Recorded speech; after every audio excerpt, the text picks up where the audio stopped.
This is J&P Talk Time. I'm P. And I'm Jay, and today we are joined by Big Brother James, who is a certified financial planner and just an all-around good guy. Hi, James. Hey, J&P. I like that. That's nice. Yeah, together we make PJs. Oh, man. Actually, that is part of the reason that J&P, not PJ. It just sounds too stupid. You could go with the pajamas route, though, with that, and do, just have a good setup. You're in pajamas all the time. There we go. There you go. I always wonder, at some point, people just get tired of spelling them or saying the whole thing, and they just kind of shorten it. When does that become acceptable? I don't know. Like ignorant? Yes, that's what I meant. I'm going to let wiser minds who are high on weed think through those tough life questions right there, Joey. Yeah, we'll leave it up to the wise people. Yes. So, James, can you tell us what's the name of your company and what is it that you do at your company? So I am a part owner of a company called My Financial Coach. And in my role, I guess I'm not the biggest guy in titles, but my role is I'm a director of financial planner. I've helped put the financial planning process together, and then I help manage a team of financial planners as well there with our clients.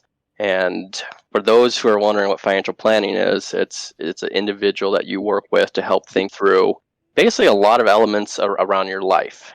So from investments to risk management around insurances to cash flow budgeting to understanding your employer's benefits to wills, trusts, getting estate planning for when you pass away. Those elements there. My role is to help you organize all that, think through it, understand what you have, where you're on track to be, and provide you advice around that. Recently, I actually signed up with your service, James, and I just went through that whole process. And I do have to say, I like what you were saying. I was surprised how much it wasn't just invest in this or buy 90-10 stock bond portfolio. It's like I was actually passing off my benefits package and information and getting deciphered and figured out. I'm like, oh, well, you guys probably know more about my benefits than I do now.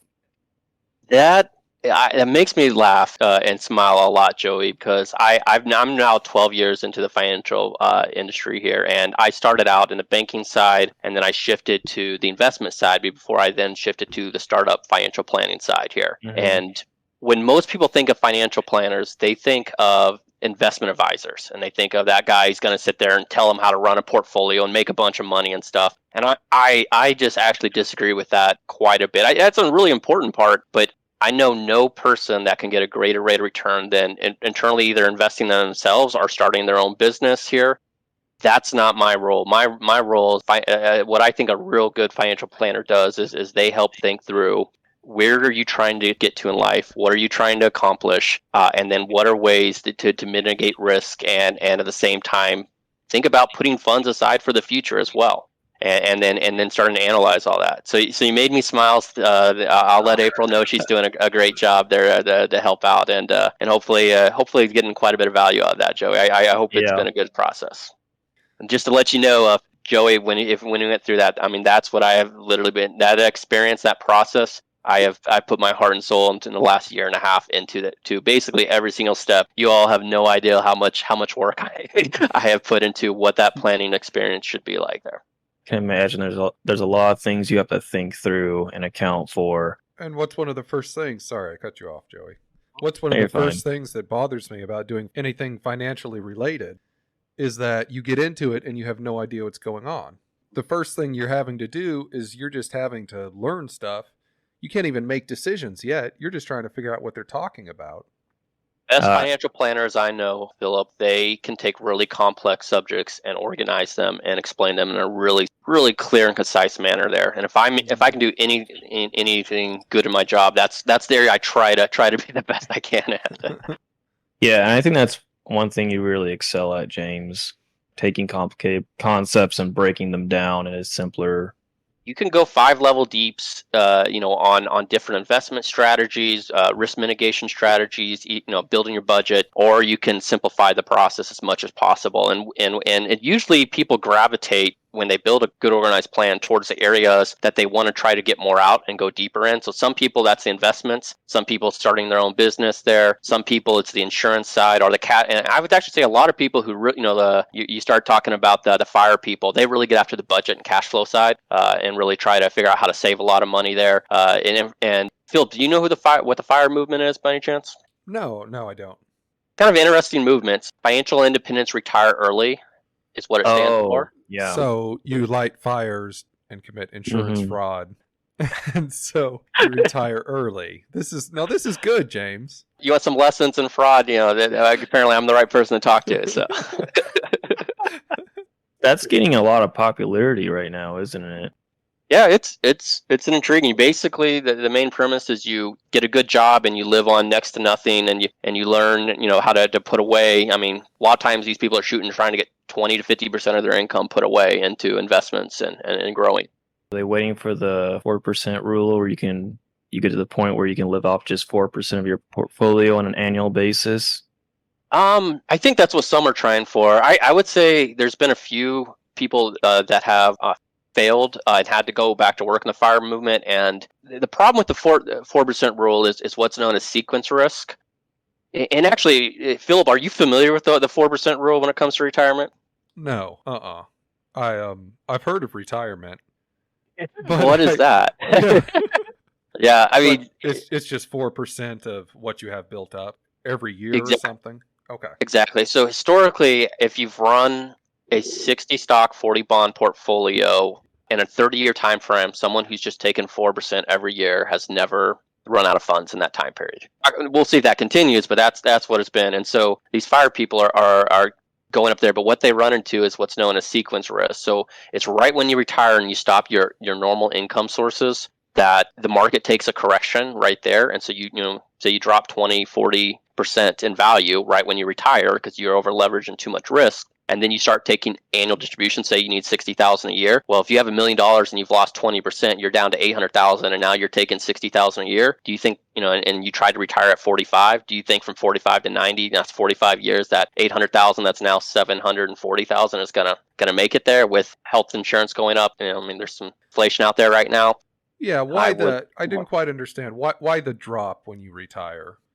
I was just kind of playing a hypothetical scenario there. Okay. So say you have all these assets and they're worth $1 million, but that drops right as you retire. Is that what you meant?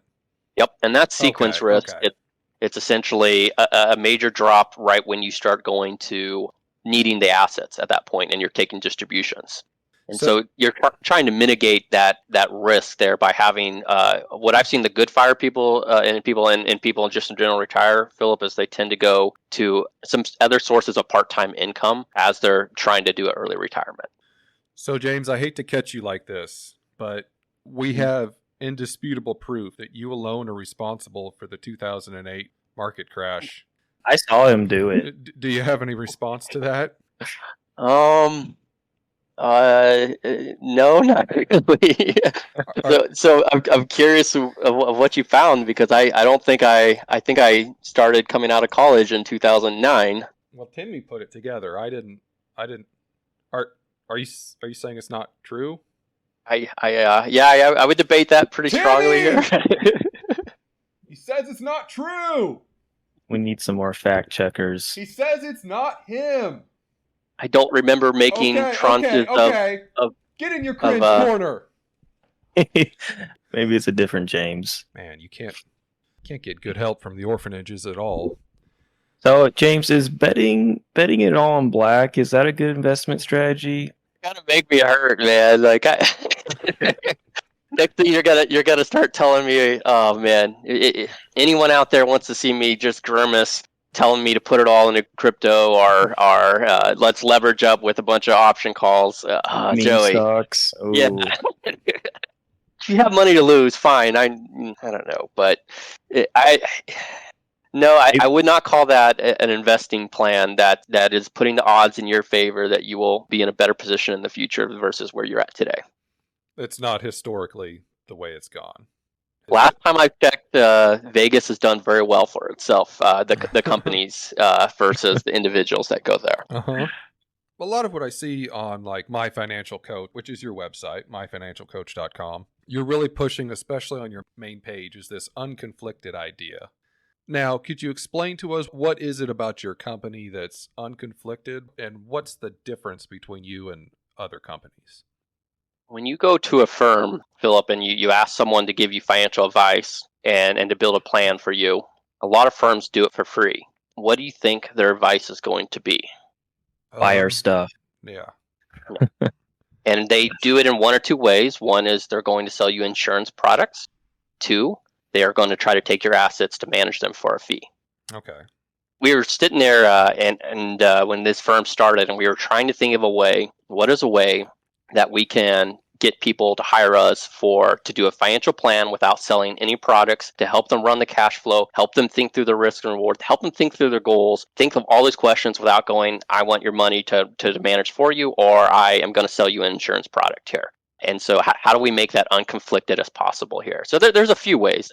Some firms, what they do is they get really highly designated, like myself, certified financial planner, other designations, where you're held to what's known as a fiduciary level. There are consequences if they do things wrong. You can go CFP.org, file, if they're a certified financial planner, and if they find them guilty, they'll lose licenses and et cetera there. There's some repercussions. So that's what some firms do to try to help with that product side. We took a different outlook on it. We said, let's actually go to employers and let's get them to pay for our services, or them as an individual can hire us. But we mainly work with employers and a lot of companies, physician networks, etc., that pay for us to do the planning.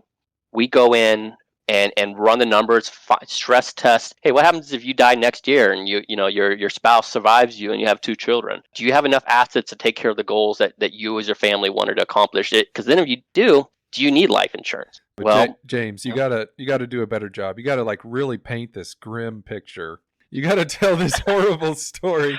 Like what happens? When I was a young boy, that's how it should start. Oh, I got some stories for you all then. Oh, man, we go down that. I got some great war stories of things I've heard that just makes my blood curl. But usually it's, oh man, I had this one client and the person unexpectedly passed away, and I remember tears in their eyes. They were just crying how happy when I gave them that check for life insurance here. I've heard that story millions of times, and you So the last startup I was at before this, when I was doing financial planning, this one made me like get a pit in my stomach. We were building out a financial planning software, and I was doing financial planning with a lot of high net worth clients, their complex elements. And then we were building out, and we were providing advice on the software. And then they had us start training a bunch of insurance agents. So we were purchased by one of the biggest insurance companies in the industry there. And during this training, we were explaining to this one insurance agent who, really hit his numbers really well, how cash flow worked, how to think through different ideas for it. He sits there and goes, well, that's stupid. I'm not going to use this. I just tell everyone the same thing. We're going to buy $5 million of whole life policies there. Of course. What a great guy. Oh, his commissions are amazing, right? He's 100% Great. commission. And if he can sell one of those policies, a $5 million whole life policy is probably anywhere from 60 to 120 a year in premiums. And you're going to get a big commission on that. Absolutely, you're going to recommend that to everyone. Why not? But there's no logic or math or understanding behind any of that. And so you just see stuff like that in the industry, and no one's perfect, and there's no perfect system. I can even point out the own flaws in our system. But when we have the opportunity as financial planners to how to build a business that can both be profitable, but it be as unconflicted as possible, some of the things we put in is, let's see if we can get the employer to work with us and pay for it, and then that helps the client, and then we don't have to sell products. And then we actually did look at going into just, hey, what if we just the individual paid us? But then the cost that we saw to be profitable was about $3,000 to $5,000 per planning session. And so that's where the employer side really helped us there, is it gave us another revenue avenue where we don't have to charge as much for the individual. So we charge typically around $600 and $60 a month that can be canceled at any time there. But that's how we came up with our pricing via the time that someone making 75 to 100,000 as a certified financial planner a year gets charged. How do we get to a level that's profitable there? So that payment gets kind of dissipated if the company does the payment versus just the employees. Is that what you're saying? Yep. Okay. Yeah, because we have a model that they buy a certain amount of people that can go through it, and some will, some won't, etc. there. Oh, Joey, is Ted listening today? Yeah, he's listening, but he's kind of shaking a little bit. He's a little nervous. Oh man, that Yeah. guy, I don't know what to do with him. We got to find another fan. Yeah. Now, Maybe James can be our new fan. In the last company I was at, we had Kohl's as one of our companies, and so I worked with a few of their part-time workers, and it was hard, man. Like I don't cry a whole lot, but I had tears in my eyes in some of those situations there when you get kind of rank and file, working part time, 2 kids, making $25,000 a year, can barely pay the bills, and the reality is, as a financial planner, I'll come up with every idea, but I had to have some really really hard conversations about how can you change your life. What elements there, and there comes to be a point, and I usually encourage most young people who are trying to work on their finances, start with educating yourself, reading, and working on your situation there, and then at a point look to bring on an expert to help think through your situation there. It's just really hard when you're in a tough situation that even I can offer significant amount of value there. If you're running a negative cash flow every single month, the reality is I'm going to tell you, well, we need to think about debt consolidation, other elements there that they're just not fun conversations because it's a tough situation there. That's interesting that like a part-time worker would reach out to you. I'm just kind of curious, like what would make them like reach out to someone over there, because they probably know their situation that like a financial planner can't really help them that much at that point. You're desperate. You're trying to grasp on anything that's going to improve the situation there. Right. Usually the conversation is around, there's a lot of debt, and it's usually around ways to kind of consult that in different organizations that help consult the debt or drop the debt or different things along those lines there. But unfortunately, some of the conversations, they are around even, hey, what can you do from a standpoint of where you're living? Is there families? Do you have family support? Things that you can move into, et cetera there. Gotcha. Yeah. And so what you want to do is you want to get all your debt on a credit card with the highest interest rate, because that high, then you burn the credit card. That high interest rate means you don't have to pay that much back. So if you get 20%, it means you don't have to pay 20% back. Do you all know what 0% APR credit cards are? Are they not 0%? Non-existent. No, they give you an intro rate. So a lot of people, what they do is they just carry like $10,000 or $15,000 of credit card debt at 0%, and they give you like 18 months, and then they just open a new credit card and then transfer it to another 0% that gives you 0% for 18%. And they've literally done that for decades of their life there. And sounds like something that the U.S. government would do. That's how people run their personal finances, and it's hard to break that cycle. There's actually a lot of emotional and financial behaviors, Philip, to break that cycle. But that's what you deal with. But yeah, what happens if you miss it by one day. Oftentimes those cards will charge you full back interest for that 18 months. Oh, well, that's gotta hurt. Ouch. Oh, I would imagine at some point these credit card companies are going to decline you, because you're accumulating all this debt, and they're like, well, you keep opening credit cards and closing them. You would think, right? But credit cards, they're smart. They kind of get a feeling that, okay, you're going to pay some, and even if you default on at a point, they think they're going to earn more in interest at some point from you, and using the credit cards there as well. And so that's, they have a really really smart actuary individuals who run the math on the percentage that will pay. And let me tell you, if you all have ever pulled revenue sheets on Visa, they make a lot of money. Jeez, they have all the 0%. They have a 0% credit card, I guess. Oh yeah, probably everyone does. Yeah, special. Yeah, 0% APR for 12 months, 18 months. Yeah. Yeah, I've seen that, and then there's online. I think the worst I ever saw, someone did an online loan through an online lender at a 250% interest rate. Oh my god! And the monthly payment they were paying was negative amortization, meaning it wouldn't even cover the interest that was accruing, and it was just growing. And I looked at that, and I was, James, what was this loan for? I feel like that's probably something. That's something you would misread, and then it would just screw you for the rest of your life. You're like, oh, 2.5%. That's not bad. Yeah, no, it like what do you need? They probably used it for something stupid, like some mahogany statue or something like that. That's unbelievable because loan sharks are like 30 to 40%. At least that's for what's said on The Profit, the TV show.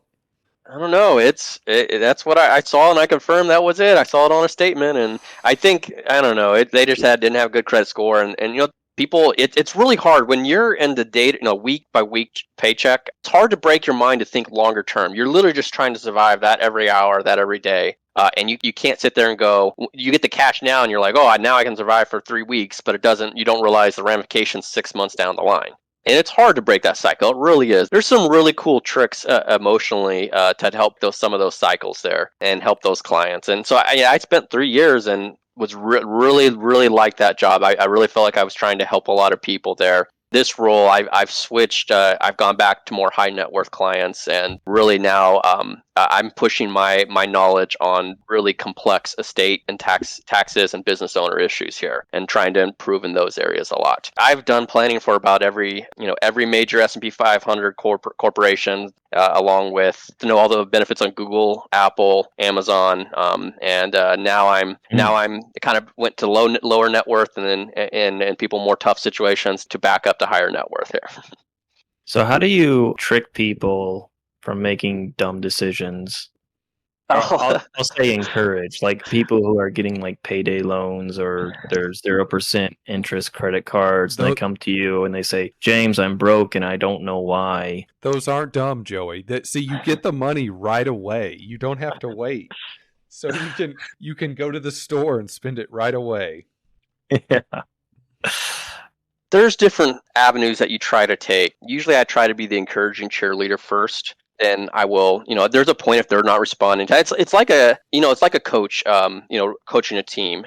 There's different individuals respond to different things. I usually try the education and encouragement approach first. And so a lot of times people taking payday loans or credit cards, I actually challenge them. Hey, minimum payments, everything. Open up as much cash flow as possible and save $800.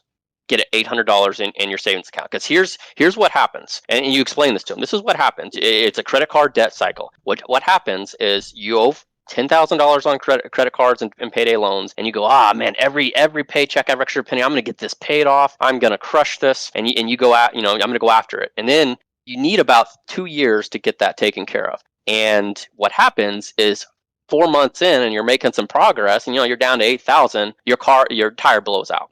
And you need 4 new tires, and there goes $800. Well, where does that $800 come from? The credit card. People. Right back on the credit cards. Then you work again and you work again. What you really need to get out of that cycle is you need time where you don't need to put money back on the cards. Mm-hmm. And so what you do is you take the short-term hit, and it's going to hurt. Like, it is not fun. And I try to warn you, people and individuals, if you're in this situation, pay minimums for 6 months and save $1,000 in a savings account. And then, fingers crossed, no health issues. Fingers crossed, no expected maintenance on the vehicles. And that $1,000, that buys you time to now flip into the mode of how do I get as much paid off as quickly as possible. But if something does come up, okay, comes out of the $1,000 here, but it didn't go back on the card. I'm breaking a cycle there. And so you try to work through that element with them and educate them and cheer them on in that regards there.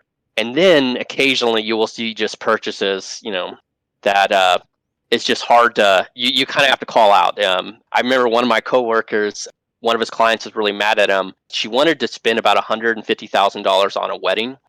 And and I saw Joey's face there. Weddings cost that much? The average wedding is about $34,000 a year in America, and on the East Coast much more, and on the West Coast much more. It's just gonna get married in my house. I bet I could get it done for $100. It's just I can't get anyone to marry me. But other than that, the logistics, I bet I can get it done for $100. That's about what the marriage certificate costs. Yeah, that's what I was thinking. But I just remember the conversation because I was just sitting there listening to my coworker's side. after like 40 minutes, because she called and set an appointment after we kind of built a plan. He built her a good plan of how to build wealth and make some progress. But she, for like 40 minutes, argued with him and told him, why won't anyone give me a loan for this? Where can I go get a loan for this? I'm going to max out every credit card that I have. That only gets me to $70,000. Oh my gosh.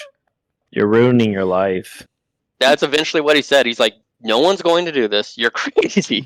Like, and they didn't say you're crazy, but like, and I get it. Like, that's really important to a lot of people. And so, I have to be really neutral. And we try, a good financial planner will try really hard to be really neutral for your goals and what you're trying to achieve and trying to prioritize that. But at the point that it harms your own financial security and literally is going to make your life so much worse down the road, there's a point that we go, this is a horrible idea. Yeah, man. See, I thought she was calling in to get permission, but she's like already been trying to get loans. And like, oh, that's like so much worse. Literally opened up new credit cards, extended all the credit lines as much as possible, but she could only get up to $70,000.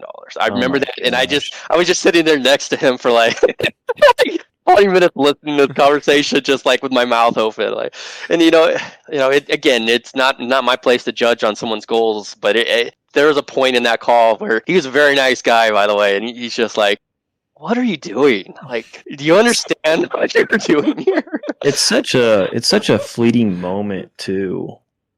I don't know. I think if I want to get married, like I'd be focusing more on the future, like, having a nice wedding would be nice and everything, but it's just one day.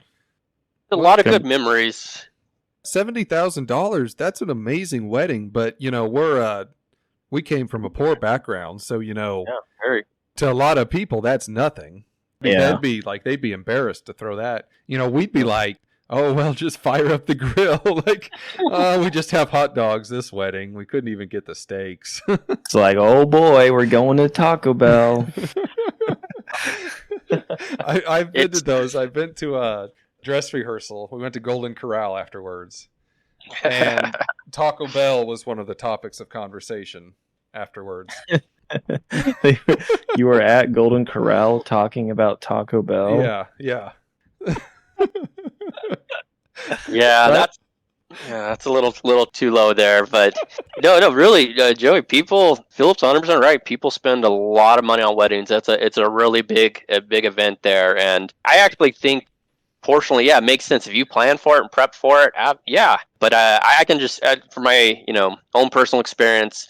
And even talking through all my clients who have gone through it, it's really funny. They don't remember the fancy flowers or the area. They typically remember their close friends. Like when I ask them, hey, what do you remember the most about the wedding? And tell me about it. And it's their close friends celebrating them, that are there celebrating the good time. And that's what I remember. I remember us singing, wise men say, like just having a drink and just being goofy and having a great time. You know what? It's funny you brought that up, James, because I actually do remember, like, I was thinking about when we were singing that, like, not too long ago, like, maybe, like, last week. Yeah, no, it was really fun. And then Andrew brought cigars, and I really appreciated that because he was also with the baby there. And, I mean, those are the things I remember. Jenny got a car, and, it was just, we celebrated, and we had a great time. If I was somebody who wanted to get involved with my financial coach and I didn't want to do it through an employer, do you all have means for that as well? Yeah, we have opened up that avenue as well, and we work with individuals. I work with a fair number of individuals that just come to us because they like the model. They like the model a lot, and they have seen the other side of the model. Great, I get free advice. Oh, you mean I should buy a bunch of life insurance now? Well, all right. Awesome. You want free advertisement? Yeah, and not to jump around too much, but there's a section on our website, Philip, that says for individuals. That's $600, $60 a month is what we set the price point at. That we thought with avenues revenues that we'd be profitable at. And typically, I would say most of the time, if you were to find another certified financial planner that wouldn't have to sell you an asset or take your funds, they typically would charge between $3,000 and $5,000 as the normal going price. It's funny because I didn't think we were going to get too many individuals, but we really have gotten quite a few just because they've been down that rodeo a fair number of times, and they're trying to find a place of someone they feel like can get really good, fair advice. And yeah, okay, I'm actually run the modeling and the math because we have a really cool platform tool. It's basically a giant calculator, and I can run in this scenario. What happens if you die next year? What happens if you die in 2 years? And then what assets need to cover, or do you have enough assets to cover these needs? And I can run out all these projections and numbers to really see it. Do you have a need there? And if you do, okay, let's talk through the need. And let's have a conversation. Let's educate ourselves about the options that are out there. And then on top of that, we have partners that we work with as well that if you asked me if, hey, I found the need, we do need to have the need, and I've educated you and shown you that, I can actually reach out to people that I know and trust that can help close those needs as well. Or I'll use, if you know someone as well that you're currently working with. I have a client right now. She has someone she's been working with a while, but she came to me for a second opinion, and we actually found that there was an additional need they needed to address, and now I'm working with one of her investment advisor to close that need there. And listening to you talk, James, is very refreshing because I can tell you're really passionate about the work you do. I just think that's pretty cool. I get excited for Monday. I worked most of this Saturday, and I'm really fortunate. My wife Tia puts up with me on that. I never thought I would like something so much. I mean, you're talking to someone who was horrible at math. I had a class in college, statistics, and I ended up kind of liking it a little bit. And really, that's actually what I do. Is I do the emotional side of understanding where a client is at, trying to organize and simplify it for them, and really putting the decisions in their hands so that in a good manner that they can really understand, what to think about. And then the rest of it is math and modeling, but it's statistical confidence based off the data that I've been able to collect from them of how accurate my future projections of where I think they're going to be. And then based off that should help us determine what action steps to take today. And that's awesome. Anyone who initially hates math early on, I'm telling you, there's some really, really cool elements around math that as you get older, you really appreciate here. And statistics, I like it. It's almost a way to get your best estimate of what you think that's going to happen in the future.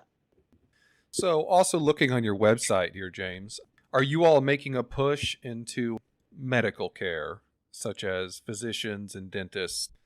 That's our biggest clientele right now. So we have 4 physician networks, and then we also have a hospital that we currently work with their employees. Okay. And so we, knock on wood, guys, I'm really hoping. So several things. I think I'm gonna have to hire more people here, and that's a good problem to have. But we got about 3 more hospital and another network out there that we're currently pitching and trying to get to the contract negotiation table. By the way, if Philip and Joey, if you all have never done B2B contract sales, I've never done it before. Oh my goodness, it is often, it's like this long tango and dance where you're trying to reach the key decision makers in that organization, and it's a really weird, interesting process. Oftentimes the sales, especially for larger organizations, are anywhere from 1 to 3 years to land like a contract and get that business there. So basically, you're trying to get the person in the room who can actually make decisions. Yep. Yeah, 100%. There's even at the top level organizations, there's typically a vetting process that you have to move through. And if you can get directly to the top, sometimes you can get through the vetting process much quicker, especially if they really like it. Mm-hmm. And a lot of executives do like what we offer because they're looking for unbiased, unconflicted financial planning because they know they're working with JP Morgan, Chase, Merrill Lynch, Wells Fargo advisors. And, the reality is, every time it's like, well, I like my advisor, but I just kind of want a second opinion on what's going on here. When they can kind of see this model and realize, hey, they're going to talk to someone and not hear a big sales pitch and the pros and cons of approach strategies here, they usually try to. We've been really lucky. We've seen some companies really try to fast track that a little bit and the negotiation process. But yeah, it really has blown my mind because I'm not naturally really great at that sales side of things, and to see how you have to have that conversation, you kind of got to get someone who champions, and then there's almost always someone, even in the large organizations, that really has the key on the purse strings of how much they're going to spend on that need. We hope that you get those accounts and that you're able to hire a bunch of people. Does your company have any policy on nepotism? Remind me of the What- what- definition of nepotism. Nepotism is Yeah. like favoritism towards your family. Oh yeah, that seems like an So- important so, policy. So listen. Here's what I'm thinking. You get these big accounts. Me and Joey come and work for you. Uh-huh. Now here's the kicker.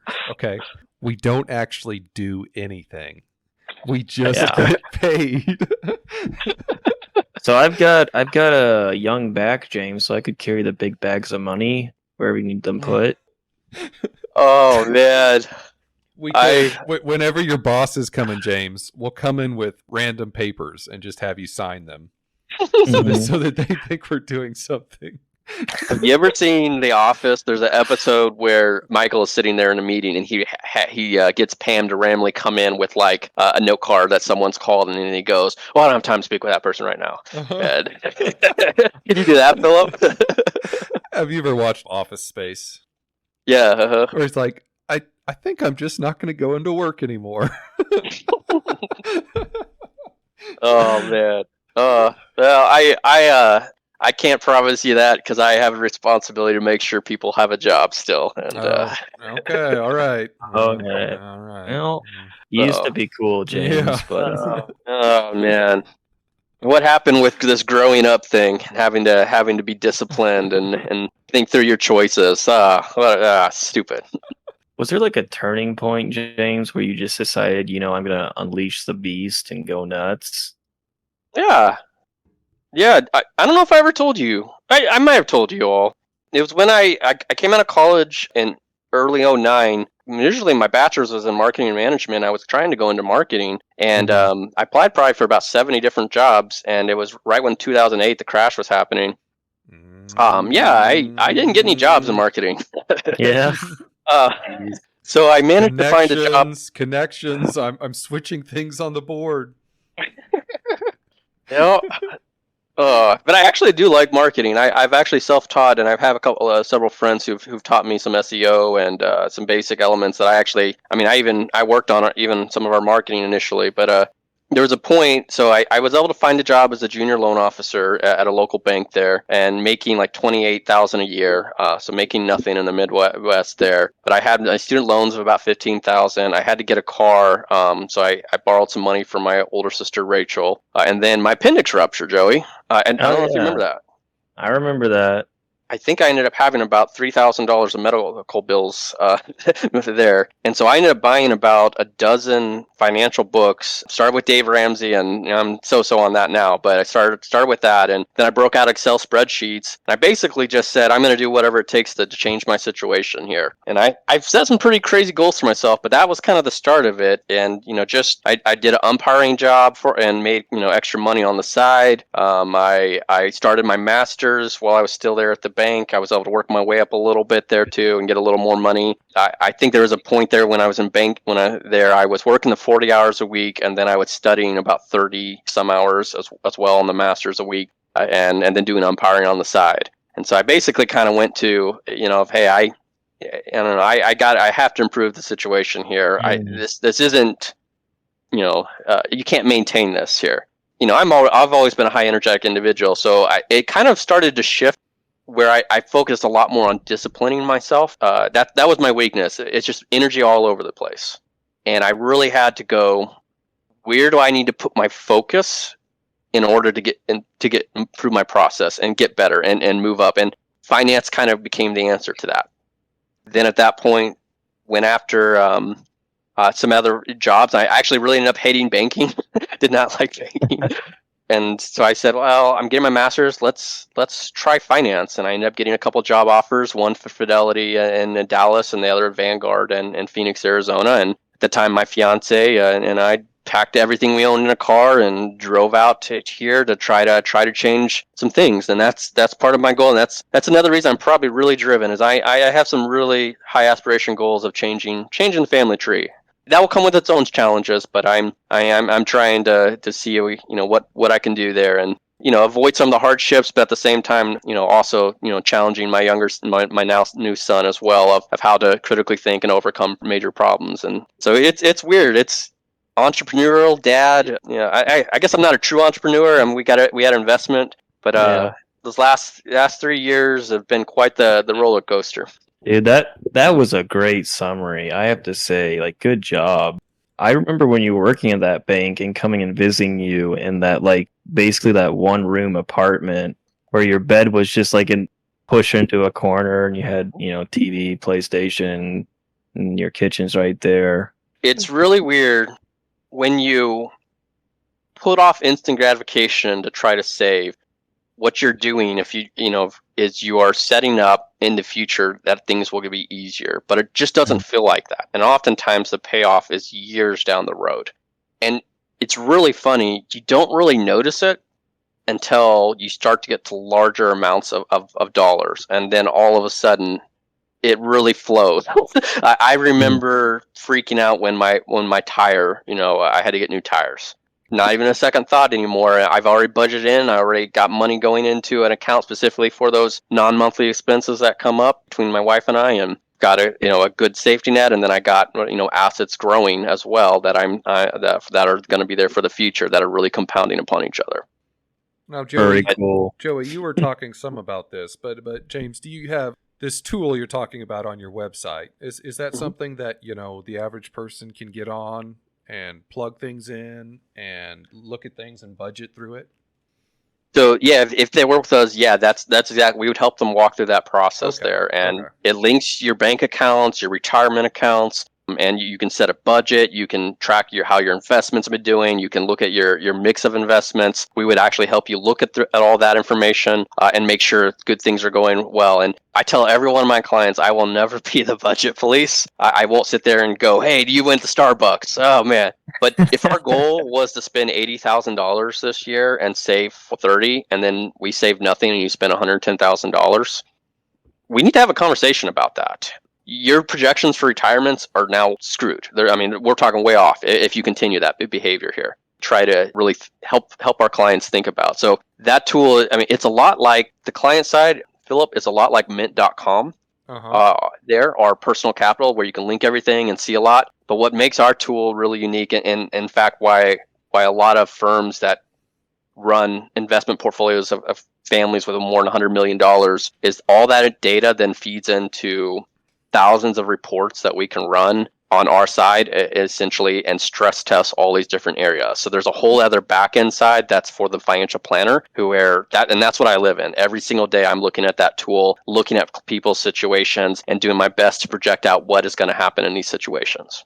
I used to use Mint, James, and then when I switched over to your tool, the favorite part that I liked is that you can set up rules to have the transactions categorized automatically, because that was my number one complaint about Mint.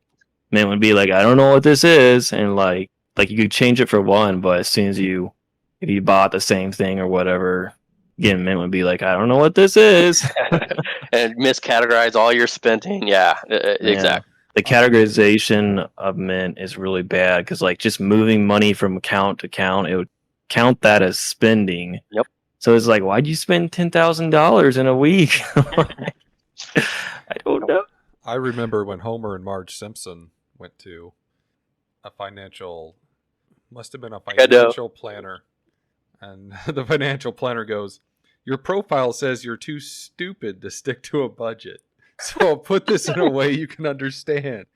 You need more money. That was a great scene. All right, so James, I know you've been a big proponent of Roth IRAs. Would you mind talking to us a little bit about them? Like, who is Roth? Is he the guy from The Godfather? And can you give us pros and cons for it? Yeah. Who's Roth and why does he have all my money? So it's named after John Roth, who was a senator. I can't remember who was the other senator that helped co-sign the bill, but basically it was a bipartisan movement to essentially create another way to another type of tax advantage account here. So when you think of a Roth IRA, the analogy I like to use, it is a vehicle, and that vehicle gets certain tax treatment, Philip. And so inside that vehicle, you can choose still what to invest in, stocks, bonds. There's actually a vast number of things there. But when you first start thinking about a Roth, what you need to understand is the tax treatment behind it. That's the key element. If you can understand that element, you will understand why generally I'm a very big fan of it here. So what happens is when you get paid from a paycheck, that money has taxes taken out. So you now have after-tax money. You then take that money and you put it into a Roth IRA. That after-tax money has gone into that account, and that money will grow tax-free. And when you take it out in retirement, you owe nothing additional to the government. That's at age 55. Is that right? 59 and a half. Okay. There's a way to do it at 55, and then there's a way you can take. Roth has some special rules. I won't go down that rabbit hole yet there, but general, it's age 59 and a half that you can touch the funds there. So if you think about it, if you can get $100,000 in principal that you put into it over time, and you can give that a 30, 40-year time frame, I mean, I'm throwing out rough numbers, but you might grow that. That might grow to $600,000 there over a 30-year time frame. All $600,000 of that, Philip, 100% tax-free. Pull that out, you owe no income tax on that. Ooh. Okay. Which, depending on your tax situation, can be anywhere from 15 to, I got a client the other day at 36%. What do you think about, well, here, I already know it's kind of a bad idea because I've talked to you about it before, but what do you think about opening up multiple IRAs? And here's why I'm asking. You can only put in so much to one, if I'm correct, annually. So what do you think about doing several if you have the income for it? It just doesn't make a whole lot of sense because you could open one at Fidelity, you could open one at Vanguard. So those are financial institutions, but you're still limited to $6,000 there to be able to contribute to that, Philip. And so I would say it's simplicity reasons. It's easier just to open it up at one place there. You can also open up a traditional IRA and a Roth IRA, but again, you're limited. Either one, you can only put in, like, you could split it. You could do 3,000 to the traditional, 3,000 to the Roth. Oh, but okay. So it's limited. All of them are limited to just the 6,000. You nailed it. Yep. Okay. I'm generally a fan of Roths because of the treatment, but now this is where planning goes a step further. We need to think about your individual situation of when does it make sense. So whenever you have a Roth IRA, if you make too much money, you actually can't contribute to it. So you either have to do a special, what's known as a backdoor Roth conversion, or you put after-tax funds into a traditional IRA. And there's pros and cons to that here. Generally, when I'm working with younger individuals, I'm looking at their employer benefits and their 401k and matching and what options are there, and then Roth IRA if they can, if we can do that, or a backdoor Roth as kind of the first things to start building some wealth there and working in that direction. And then typically if you can get further along in your career and you started building some wealth, there might be some other areas that you should be considering there. So what about like Cayman Islands? How can I hide my money, James? Tell me. Panama Papers? Should I move to Puerto Rico? Do the turtles take it over? I got a quick story on that, Joey. I don't think I've ever shared this one. This was when I was on the phone queue, so inbound calls on the brokerage queue with at Vanguard. And so I was taking a phone call from this gentleman, and he basically started complaining about, I don't remember which politician was winning the election and how everything was going to go to complete crap. And he's like, man, if there was a way, I'd go to the Cayman Islands and put all my money in and just, if there's ever a way to, that I could do that and not report the taxable income. And I just sat there, I was like, sir, I'm just going to remind you, we are on a recorded line here for training. It's like, yeah, don't say that. If the IRS asks us for this voice recording, we have to give it to them. That's not the stuff you want to hear either. Like, you're like, please don't involve me in your shenanigans. So James, what you're saying is just go do it. Just do it and don't tell anybody. I Wait, don't think that's... Phil, are you recording this? Yes, I am. No. Yeah. Oh no. Tax fraud is bad, guys. Yeah. As a concerned American, I want to tell everybody: please do not do a tax fraud. It's very bad. It makes me cry. It makes the turtles cry. Well, if anything, I want to pay more taxes. Yeah, me too. I'm all right on that one here, but I will say, I don't know if you guys ever read the Panama Papers. Like, did you hear that story about essentially they caught Warren Buffett and a bunch of others who are offshore shore accounts and not reporting taxable income, and a lot of shell companies there. I mean, it happens. I haven't seen it happen as much as maybe a lot of people think, but there's so many loopholes in our tax system. It boggles my mind. It really does. James, do you keep up with? Have you heard about Biden's executive order, like limiting U.S. investments in Chinese companies? Yeah, on that one, I didn't read through all the details. I read through a lot of his other orders, some of the infrastructure bill as well, and what he was proposing there, and some of the proposals on his taxes. I read through some of that. That's coming out of some of his economic departments there. I can't remember the individual's name. I think their chief economic officer. I can't remember his name, but I read some of the reports of what he's looking. But yeah, not a whole lot, particularly on that one for China. I was thinking about like that kind of sounds like a good thing, but I'm like, doesn't it need to kind of be the other way around? A lot of individuals with economics would argue tariffs have historically not been a very good thing. It comes to the debate of it's almost a self-defense here. So right now what's happening with a lot of China companies, the Communist Party is taking on unlimited debt and then providing unlimited spending, and a lot of Chinese companies are going into open free markets. So Germany had a major problem, and they still have a major problem, Switzerland as well, where they would go into their economies and they would take over certain companies. And then they would take that technology back and then share it with the Communist Party, who then spreads it to all the other tech companies as well. So they're basically able to steal a lot of patents via that way here. And it's part of the Communist Party's agenda, to be top in tech, science, and a few other things. I don't remember everything there. So they've essentially are trying to use the open free market to take advantage and steal technology from companies there and do hostile takeovers. And then at the same time, they won't let anyone enter their market here. I didn't realize that taking that technology back was an aspect of it when they like come in and buy out U.S. companies. I know they're doing their whole espionage stuff and recruiting people for like their 10,000 skills program, something like that. Seems like every year they have some kind of new program.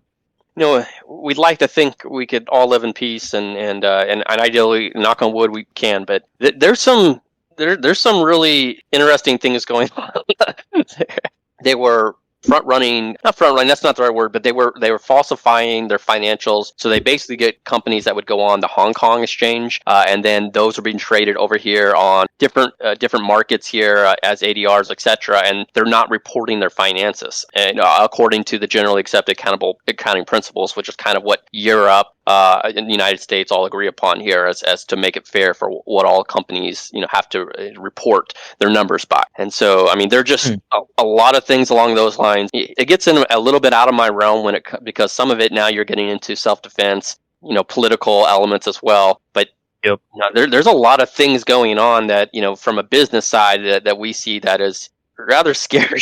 Like it's pretty brutal, aggressive tactics there, and you basically have a country that's supporting your competition. I mean, that'd be real nice. The United States government wants to, to come in and fund my company 100%. Give me an unlimited budget here.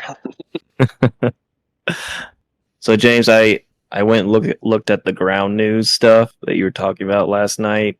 My new favorite pastime is looking at the headlines for the left sources and then looking at the headlines for the right sources, and it's very funny to see the difference. You mean left and right politically? Is that what you're saying? Yeah. Oh, okay. So basically, Phil, how ground news works is basically it's a aggregation of news articles, and they take a particular like headline or something, and they say, okay, here are all the sources from the left, and here are all the sources from the right and center, and there might have been another category, but it's set up so that you can sort by left sources and like right sources and center sources. And I like switching between them and seeing the same news story completely change.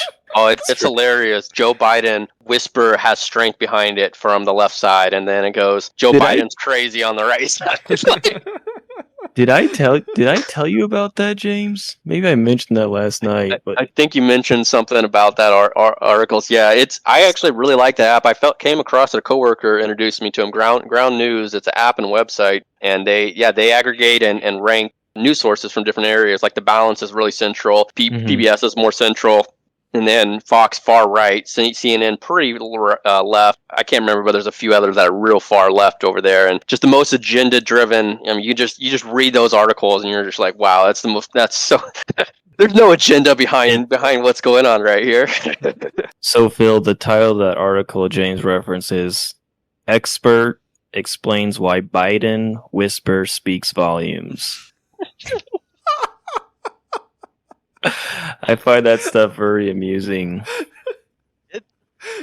It's oh man, I have so many opinions on all that, but the reality is it scares me whenever I start to see emotional arguments of either why you should do something or fair being used.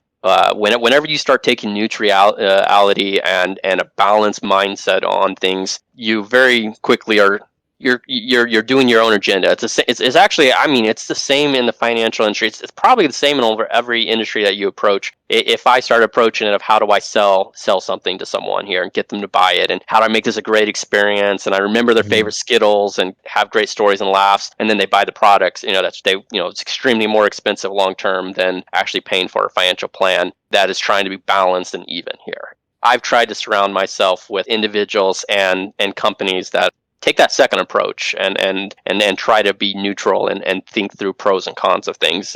And problem solve. Even I would say it's real easy to be the first one to throw sticks there, Joey and Phil. It's really when you sit down and you try to come up with real problems to real life situations. You're switching your mind to a further cause here, trying to actually really help a lot of people here versus just saying what's wrong with the problem.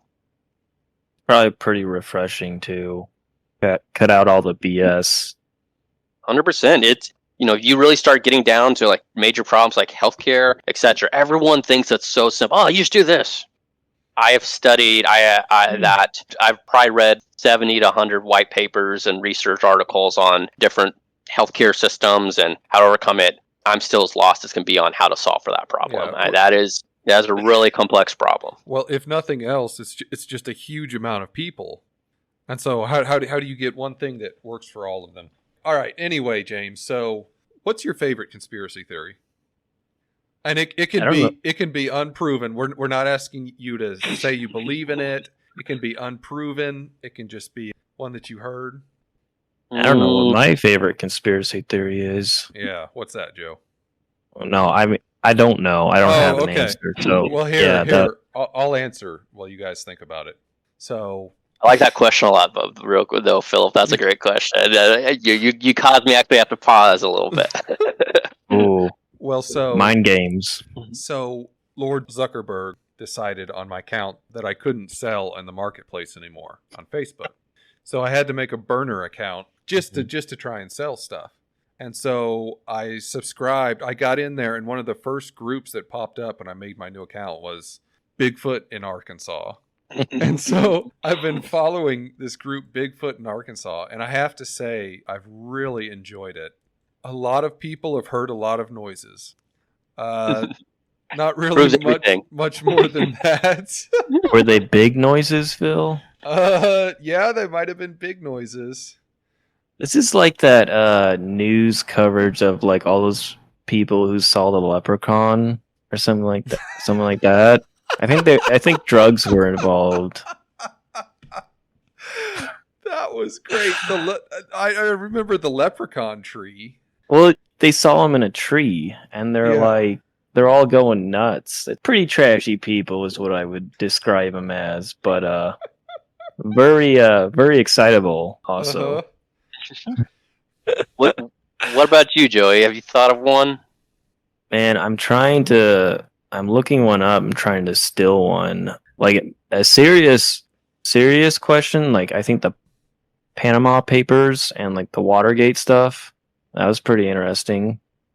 Yeah, see, mine, I gravitate, Philip, more to like more serious ones that Hitler, did he escape and get to Argentina? That one kind of one of them jumped to my mind. That's a very safe one too, James, because Hitler bad. But if you're kind of thinking Area 44, it would be cool if there was really a bunch of aliens out there. I would think they're trying to talk to us and things like that, and that one would be an entertaining and fun one for me there. But yeah, I don't know. Were you part of the siege, James, on Area 51? You didn't go? Do I look like I have time? Something like that. Some people touch the cross guard. What's the cross guard? The little thing that comes down and stop where the vehicles have to stop. Oh, Yeah. Maybe that's not what it's called. Yeah, the little pole that comes down. Saw that someone did a plane ride and was able to get a photo a few years ago of the base, and it was online there. That was out there. Wow. Man, that's scary because I felt scary enough during vacation because I was on a hillside taking pictures down into the hatchery, and there's a big power plant there. And I was like, man, I got to get off of here before somebody shows up and arrests me. First Amendment right, man. You won't be arrested. Well, you might get arrested, but you'll have a lawsuit on your hands there. Well, I might have a right to get beat up too. I don't know. Yeah, I don't think those power plants have very much security. Honestly, that's probably a weak point. If terrorists really wanted to, that would be the thing to target. Water supply and power plants. You probably know this better than us, Joey, but everything I'm hearing is they're not trying to send insurgents anymore. Did you guys read the story about the pipeline that got held for ransom and there, and I think it was in South Carolina? I knew of it, yeah. They basically were able to hack into their internal systems there, and basically they installed ransomware. That's what I'm hearing and seeing that's occurring these days. So I forget, was that a Russian thing? I think that's what I remember in the story. I know they paid via Bitcoin on the ransom, and then supposedly they were able to track it. They did have a way that they could, through the cryptocurrencies, actually track where it went. Let me see. I have an article here actually on I think it's the same one you're talking about, James. Well, if we could just find Bigfoot, start sending him over there. This is the east of all of them. Yeah, this is the East Coast. This is a different one. Hey Philip, Bitcoin would or Bigfoot he would stalk in the quiet and then make lots of noise there in all these shaded wood areas there. I mean that. It'd throw all the hackers off because I've seen hacking movies. You have to type really fast. If you get a Bigfoot making that kind of noise, you're not going to be able to concentrate at all. Nope, not at all. You'll keep missing the enter button, which is the one that you really have to emphasize when you hit. It has to be a perfect emphasis. Anyway, it's foolproof. Oh, yes. Did you find that article, Joey? It looks like they paid the ransom. Mm-hmm. That's what I remember. Let's see here. So this is the East Coast, not the West. I said South Carolina. I thought you said. Oh, I heard California for some reason. Yep, it's Russia again. Oh, Putin, you done messed up now. We're gonna send you a very angry letter. I'm gonna find the meanest font I can find. I was talking to someone that works bank financial security, and he was saying, we do the same thing back. We have a really good group, and we definitely hit a lot of other countries as well. So. Yeah, I'm sure the U.S. does its own stuff. Oh, speaking of espionage, I have an interesting article. So part of my job, they send us security newsletters on a monthly basis. And one of them, wait, is this the one? Yes, this is the one. It was regarding Gregory Justice, who has an ironic name you'll see here in a bit. Basically, what he did, he wanted to sell secrets to the Russians. And so he contacted what he thought was a Russian government official or whatever, one of those recruiters, and it ended up being an FBI handler. Whoops. And so you would meet up with wait, him. Wait. What was the FBI handler's name? They probably don't tell you. Chad McChadson. No. It's gotta be something the opposite of Greg Justice. It's gotta Greg be Justice. Tom Injustice. Oh, or maybe Tom Supervillain or something like that. Tom Insidious, something like that. Why this interests me is because it's like thinking about like who are these people who like decide that they're going to commit basically, treason. I don't know the legal definition of treason, but loosely defined, that's kind of treasonous. Yeah. We try to sell secrets to a hostile foreign country. This is a podcast, Joey. There's no facts here, so just go in and call it treason. Well, I'd like to try to answer that a little bit here because I was having the same conversation, and it's you have to work so hard to be a criminal and all the issues. There has to be some justification in your mind, and some of the things I've read is either you have no filter in your brain that views good or bad, there are right or wrong there, or you have some internal justifications. I mean, they did a lot of surveys of even serial killers, and they did not view themselves as evil or bad people.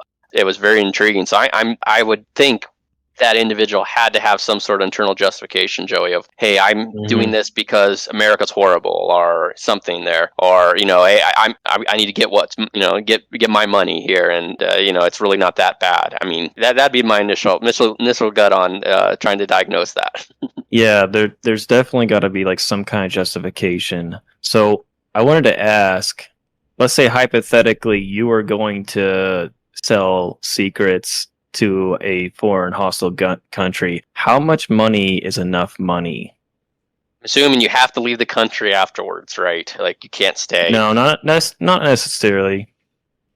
Like this is like, hey James, could you go pop this thumb drive into a computer and copy all these documents for me? Yeah, James, can you please financially plan for this hypothetical treason? Can you run the projections? How's my retirement looking after treason? So let's take the ethics out of it, because I have to take the ethics out to be able to answer that question there. But the problem is getting paid. It's wrong. Just to be clear, any government officials listening to this, treason bad. We love you. Yeah. I was expecting Joey to place her hand across and start citing. But no. So taking the ethics out of it here, it had to be a lot of money for two reasons for me. One is it's actually really hard to get paid because, when you get paid, typically you have to report income. And if you come in magically a lot of money, I mean, your IRS, starts going, what the heck's going on? And you're going to have significant audits and, and reviews, etc. here. If they all of a sudden see $1 million, if you put $1 million in your bank account, me working from banking, there's there's the $10,000 limit, but there's also another report, unusual large transactions, and you get $1 million in a bank account, that other report is going out. So let's say they say, hey James, we're going to give you like the money through a way that's not like monitored by the IRS, like cryptocurrency or something like that. So you would have to do. You were telling me about one of the cryptos that's on the dark web there. I mean, again, you have with cryptos, you have the problem of how do you get that into your hands? Right. You can only purchase so much there, and so if you get that and get it into your bank accounts, I mean, you're running like it. When you get paid, you're running high risk of getting the information, getting it safely to them, and then getting paid. And so it would have to be a pretty substantial amount to be worth the risk when I look at that here, because the risk is you need to flee the country or spend your life in jail. Probably looking at a couple hundred million. Okay, so James, how does $3,500 sound? Because that's what this guy did for a total for 6 different times, turning over stuff every time. Was he having like mental? There must have been some internal like craziness going on in his life. It's not a rational decision.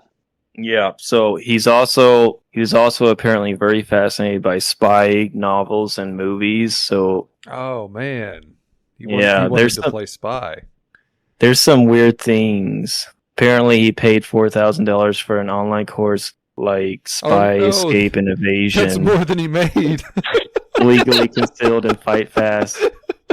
Yeah, this basically gets worse and worse the more you read about it, and that's why I like it so much. Did he ever And, try like, to go like apply to the CIA and go through like a legal element of? I don't know, man, but I mean, I would think he would be rejected. I don't know. I hope he would be rejected, I guess. When they caught him, what he said was like he said the money was for his wife, right? Cuz like she was like apparently she was ill, had some kind of like illness, and he's trying to pay off medical debt, right? Does that kind of makes you think you're kind of understanding him, right? A little bit. Like I can understand that mindset, We can right? empathize with that, yeah. Like wife. He doesn't have a So- wife, does he? No, he does have a wife. Now, Oh. here's Good the guess. twist that I'm setting you up for. Okay. Apparently, he took the $3,500 plus a whopping $20,000 and gave it to some woman he met online who he had never even met in real life. So, James, as a certified financial planner, would you say this is good financial decisions?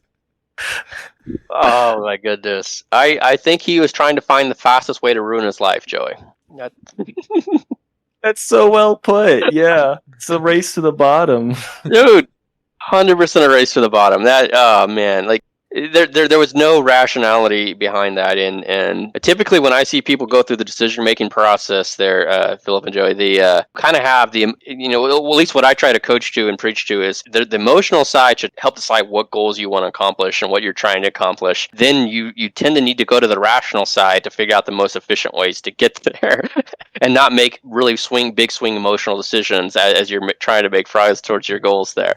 And so Man. when like that just makes my stomach like sick. I don't know. I think there must have been some narcissistic tendencies there, kind of that thought process of you're smarter than other people, that kind of stuff. There's a thrill to it.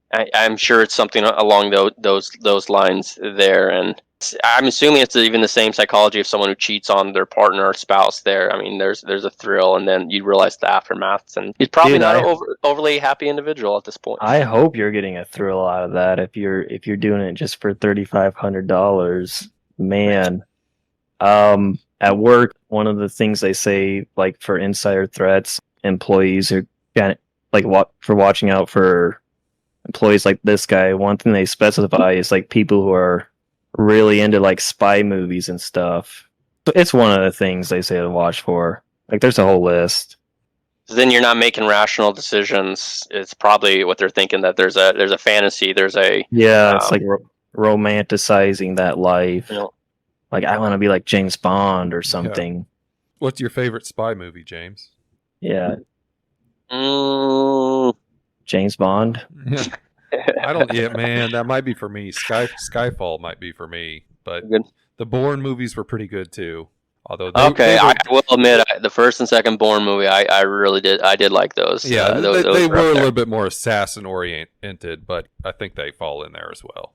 I've typically not been a big fan of spy. Typically, in most of the spy movies, you can kind of figure out what's going on before. But Skyfall was very good there. But yeah, I don't know.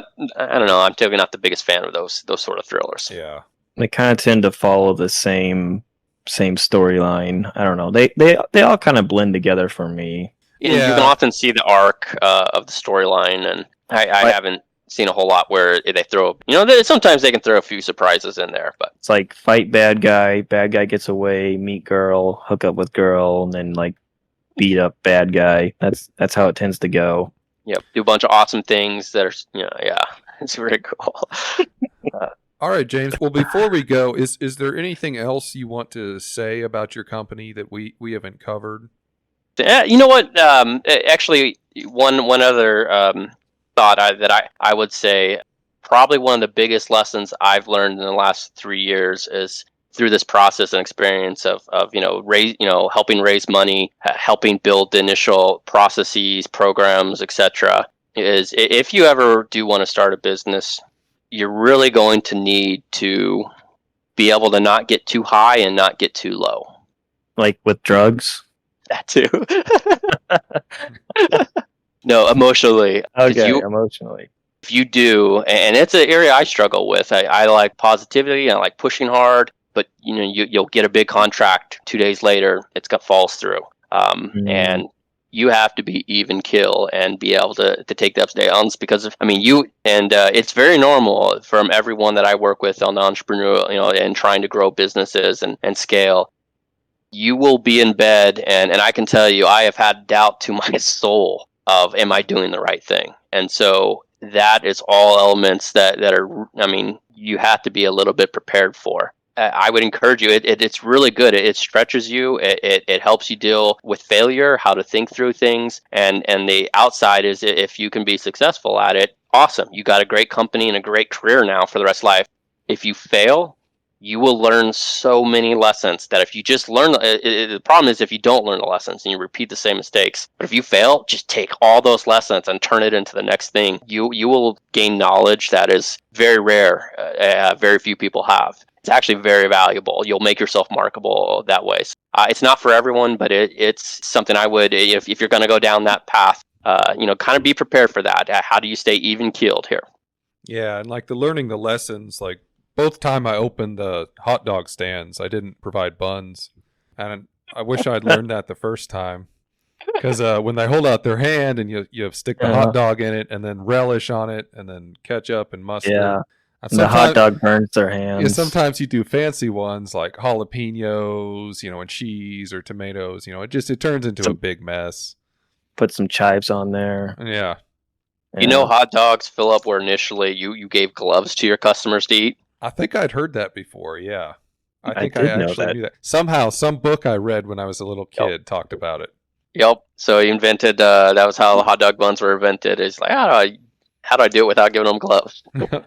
That's a pretty dumb invention, though. Somebody would have done that, right? You'd think, right? Someone would have invented Amazon. Someone would, right? Well, bread was around, though, right? So, you'd be like, put it on. Someone would have made peanut butter and jelly. Yeah. I don't know. So the best way to look at what you're doing is to go to myfinancialcoach.com.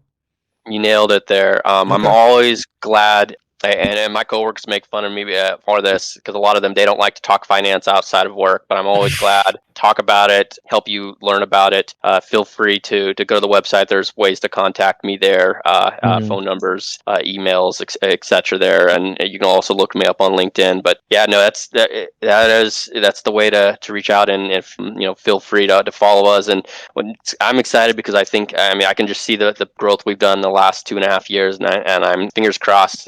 It's going to be a great journey, and we'll be even better in a few more years here. All right, and we also got your personal cell phone, so we'll post that too. And Tia's cell phone too. That way everyone can reach you. Times that James is at work and when he's at home, just so people know when they should be bothering him. I probably wouldn't care that much, but Tia, oh man, the wife would. You guys would hear that one from her. It's just a prank, bro. Just a prank. No, I really appreciate your all's humor, having me on here to have a good time. And Phil, those are fun questions, man. You should keep thinking of some of those. That you got me paused a few times. Have to think through that. Yeah. Well, here, James. Thanks for coming on. We appreciate it. We wish you the best. We're going to go on ahead and hop off here so that you can go on to whatever you need to do. Awesome. Cheers, guys. All right. See ya. All right, Joey. Talk time over.